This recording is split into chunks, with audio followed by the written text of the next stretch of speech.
Salut à tous, j'espère que vous allez bien. Michael Ben Simon, le super Golden Boy. Aujourd'hui, je fais cette vidéo parce que j'ai envie de rigoler. Mais alors, de rigoler. On est quoi? On est le 20 novembre. Et il y a Doumbé qui annonce un combat contre Baki, deuxième trimestre 2025. Donc, dans à peu près 6 mois. Entre avril et juin. On est en novembre, entre 5 et 7 mois, quoi.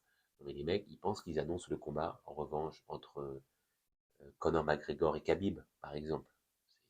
Genre, les gars, attendez, je vous annonce un truc de fou. Le combat le plus attendu du siècle. Mais arrêtez, les gars. Vous êtes des comédiens. C'est-à-dire que vous n'avez pas combattu depuis. Surtout Baki. Il n'a pas combattu depuis ce combat-là. Donc ça fait déjà 1 an, à peu près. Donc 1 an et demi sans combattre. C'est ridicule. Enfin, pour un combattant, le mec qui disait qu'il allait à l'UFC, arrête de prendre les gens pour des cons, en fait. Et Doumbé, c'est pareil.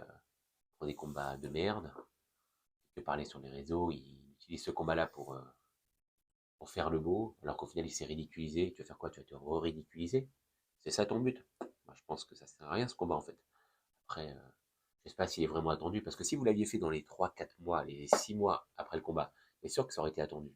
Là, vous le faites 1 an et demi après. Personne qui attend ce combat, tout le monde s'en bat les steaks en fait, vraiment. Faut que vous le compreniez. Donc moi, ce que j'ai envie de vous dire, et je te le dis à toi Doumbé, mais à toi aussi Baki, vu que c'est dans, allez, entre 5 et 8 mois votre combat là, pourquoi il n'y en a pas un qui veut m'affronter? Je l'encule, je le démonte, et après, vous faites votre combat. Mais au moins, vous aurez une belle défaite dans votre gueule. Voilà, si vous acceptez, moi je vous démontre, et voilà, l'affaire est faite. Mais j'espère bien que vous n'aurez jamais les couilles, parce que vous avez trop de risques à prendre en prenant ce combat. Et vous ne prendrez jamais de risques, parce que vous êtes des mecs qui ne prenaient pas de risques. Ça se trouve, votre combat, il a été arrangé, le coup de l'épine, c'était arrangé pour que vous puissiez faire une revanche assurée et demander plus d'argent. Parce que vous êtes des mercenaires, mais ça, personne ne peut vous en vouloir. Vous avez raison d'être des mercenaires. Mais la façon de faire, elle n'est pas bonne. Moi franchement, je pense même que votre combat, il a été arrangé pour l'épine. J'en suis même quasiment certain. Pour pouvoir vendre votre combat de merde, de revanche et tout. Tout le monde s'en bat les couilles de votre revanche de merde. Par contre, un combat contre un outsider, comme moi, je pense que les gens s'intéresseront beaucoup plus. En tout cas, moi, je vous prends, vous deux. Celui qui veut, même si j'en bats un, je prends l'autre après. Enfin, si j'en bats un. Quand j'en battrai un, je prendrai l'autre après. Avec grand plaisir. Mais moi, je vais vous montrer que vous êtes des fraudes du MMA. Doumbé, il n'y a rien à dire sur le palmarès de kickboxing. Rien à dire, pas une fraude du tout.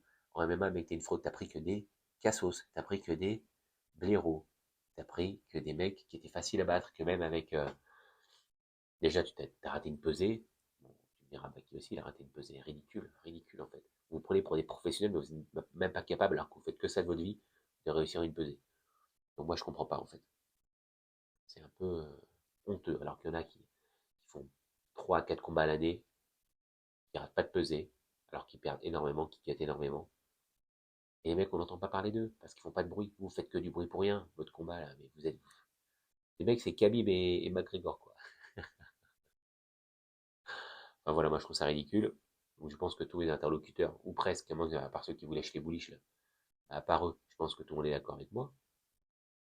Donc en fait, votre combat, bien sûr, vous allez le vendre, parce il y a du monde qui veut s'intéresse. On va dire, ce sera le seul combat de la soirée à regarder. En plus, ce sera dans Paris, donc tous les Parisiens, pour une fois qu'ils peuvent avoir un gros événement de MMA dans Paris, ils y vont, comme pour l'UFC Paris, comme pour le PFL Paris. Enfin, les gens viennent, comme le Bellator Paris.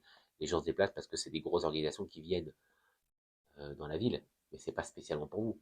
Vous, que Doumbé combatte contre Francesco ou je sais pas qui, les gens vont venir. Baki c'est pareil, qui combatte contre je sais pas qui ou je sais pas qui, les gens vont venir. Parce que les gens veulent supporter un Français, et qui s'entraîne en France, quoi. Donc voilà, mais moi je pense sincèrement que votre combat c'est de la pipe. C'est de la grosse pipe. Et au final, vous vous surfez dessus, parce que vous avez rien d'autre à faire, parce que vous savez très bien que si vous prenez des grosses têtes des organes du PFL, vous vous faites défoncer, donc votre place à l'UFC, elle est plus que capoute. Au final, c'est juste pour gagner du temps. Même pour Baki, c'est juste pour gagner du temps au final. Bon. Moi, je vous propose, les gars, vous m'affrontez. Je prends un dans 3 mois, je prends l'autre 3 mois plus tard, et je vous démonte les deux. Les deux. Relevez le défi, ayez des couilles. Répondez à cette vidéo. Moi, je vous pète la gueule.